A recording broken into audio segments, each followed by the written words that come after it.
नमस्कार शेतकरी मित्रांनो, मी गणेश पवार. आपली शेती आपली माणसं या यूट्यूब चॅनलवर आपले स्वागत करीत आहे. तर आपण आज आपल्या शेवग्याच्या प्लॉटमध्ये आहोत. तर आपण या क्षेत्रामध्ये 30 गुंठ्यामध्ये शेवगा लागवड केलेली आहे. तर आपल्याला एक आता खताचे नियोजन करायचे आहे. तर आपण वैदिकमधून SCT वैदिक याचे दाणेदार खत आणलेले आहे. तर ते आपल्याला याला द्यायचे आहे. तर ते कोणते कसे त्याबद्दल मी तुम्हाला माहिती सांगणार आहे. तर त्याच्यासाठी खूप चांगले असे रिझल्ट येतात. मी व्हिडिओ बरेच बघितलेले आहे त्यांचे. तर ते राम सरांचे व्हिडिओ बघितलेले मी. तर तुम्ही बघू शकता असा आपला हा प्लॉट आहे. तर आपण याला लागवड केलेली आहे. याला लागवड करून 2 महिने झालेले आहे. बघू शकता तुम्ही, झाडाचं माझे इतके झालेले, मांडी इतके झालेले. तर आपण याची लागवड करून 2 महिने झालेले. तर आपण याला कोणतंच रासायनिक खत वगैरे काहीच दिलेलं नाही सर. अजून ड्रिंचिंग सुद्धा केलेलं नाही, ह्युमिक वगैरे असं काहीच सोडलेलं नाही. फक्त लागवड केलेली आहे. आणि आता आपल्याला ते SCT वैदिक वापरायचं होतं, त्यामुळे आपण याला केमिकल काहीच वापरलेलं नाही. तर इथून आपण वापरणं चालू करणार आहे वैदिकचं. तर आपल्याला कसे रिझल्ट येतात काय येतात ते तुम्हाला पुढे अपडेट सांगणारच आहे. पण माझ्या हिशोबाने मला तर असं वाटतं खूप जबरदस्त रिझल्ट येतात ते. तर मी तुम्हाला 4-5 दिवसांनी परत एक व्हिडिओ करून टाकेल.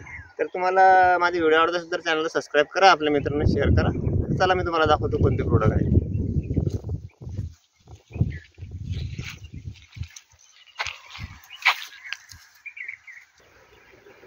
तर बघू शकता शेतकरी मित्रांनो, आपण असे 5 प्रकारचे खत आणलेले आहे.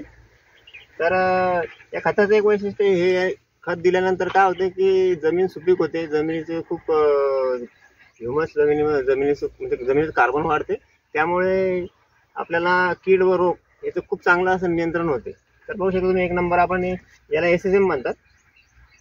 तर सम्राट, शक्ती आणि मिरॅकल आणि ह्युमस गोल्ड आणि कृषी अमृत असं सर्व आपण याचं मिश्रण करणार आहे. चांगलं मिश्रण करून घ्यायचं आणि त्यानंतर मग ते प्रत्येक झाडाला असं गोल आळं करून प्रत्येक झाडाच्या जवळ आपल्याला द्यायचं आहे. प्रत्येकी झाडाला कमीत कमी अर्धा किलो तरी द्यायचं आहे. झाड छोटे आपले, पण एका झाडाला अर्धा किलो जाईल असं आपण लक्ष ठेवायचं मापाने, आणि तसं अर्धा किलो प्रत्येक झाडाला द्यायचं. त्यानंतर पाणी दिलं तरी चालेल त्याला. तर अशा प्रकारचं खत आहे, बघू शकता तुम्ही. SCT वैदिकचे खत आहे. तर हे आपण वापरणार आहे. नंतर रिझल्ट कसा येईल मी तुम्हाला सांगणारच आहे. तर प्लीज चॅनलला सबस्क्राईब करा, मित्रांना शेअर करा आणि जास्तीत जास्त मातीवर काम करा, असं माझं म्हणणं आहे. धन्यवाद.